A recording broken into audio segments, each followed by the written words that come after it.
Good morning. Welcome to Win Anyway Live, Friday morning, the day after my daughter's high school graduation. As I posted last week that she qualified to graduate, but yesterday was the actual graduation ceremony out at the stadium that we finally found after going to the wrong stadium the first time and creating rather an emotional gnashing of teeth from my daughter, wondering if we'd get there in time for her to actually walk. Well, we did, and she did, and I'm proud of her. That's 4 kids down, 2 to go. But what's next? What's next?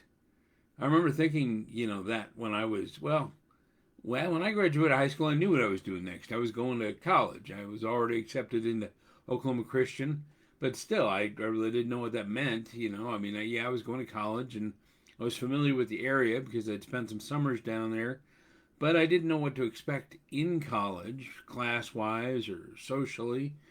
And maybe I'll go more into that some other time. But Rachel knows what's next for her. She's not going to go to college. She wanted to get into childcare, and she's going to go work for Bright Horizons, which is the daycare center that my wife works at, and that my daughter Carter works at, and that my daughter Baylet works at. I guess when you have 6 kids, all the daughters grow up thinking they want to get into childcare. Now, that's not sexist because my my son Braden, he's at McDonald's, still working there, having fun there, getting into management. And my son Riker, who's in the 10th grade, wants to be an engineer.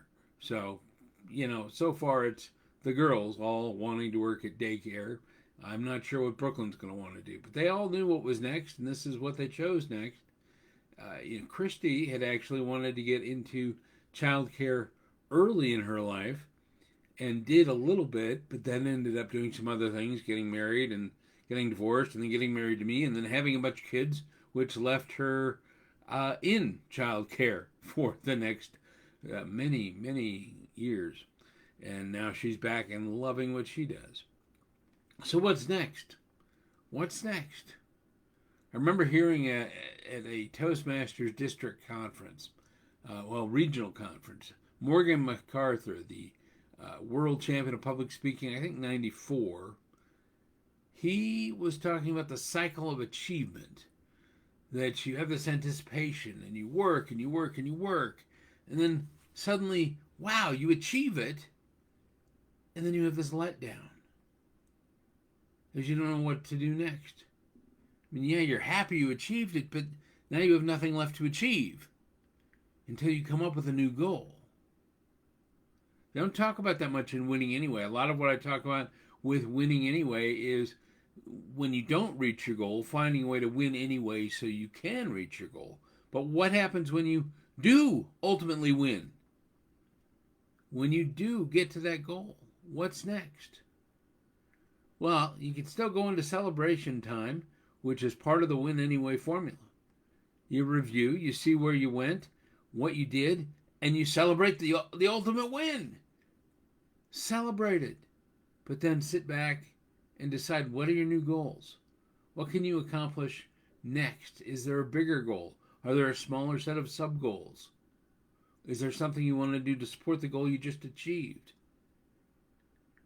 What's next? Don't ever let yourself sit too long in celebration, and don't let yourself sit too long in wonder. Celebrate, make a plan, and go for it. That's what Rachel's going to do. That's what I'm going to do. If I ever get this book done, I'm going to celebrate that, and then I'm going to move on to the next project.